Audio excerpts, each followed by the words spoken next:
গোপন সংবাদের ভিত্তিতে জানা যায়, সুন্দরবনের কুখ্যাত ডাকাত জাহাঙ্গীর বাহিনী শিবসা নদী সংলগ্ন আরবাউনি খাল এলাকায় কয়েকজন জেলেকে জিম্মি করে রেখেছে।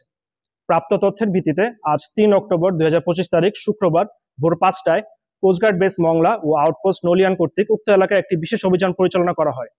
অভিযান পরিচালনাকালীন কোস্টগার্ড অভিযানিক দল ডাকাতদের আত্মসমর্পণের আহ্বানে ২ রাউন্ড ফাঁকা গুলি ছোড়ে।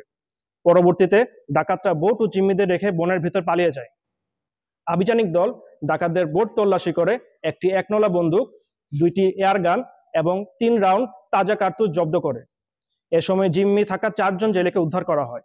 উদ্ধারকারী জেলেদের জিজ্ঞাসাবাদে জানা যায়, জাহাঙ্গীর বাহিনী সদস্যরা তাদের ১০ দিন ধরে জিম্মি করে রেখে মুক্তিপণ আদায়ের উদ্দেশ্যে নির্যাতন করেছিল। উদ্ধারকারী জেলে এবং জব্দকৃত অস্ত্র ও গোলাবারুদ পরবর্তী আইনানুগ ব্যবস্থা গ্রহণের কার্যক্রম প্রক্রিয়াধীন রয়েছে। সুন্দরবনকে দস্যুমুক্ত রাখতে বাংলাদেশ কোস্টগার্ড ভবিষ্যতেও এ ধরনের অভিযান অব্যাহত রাখবে।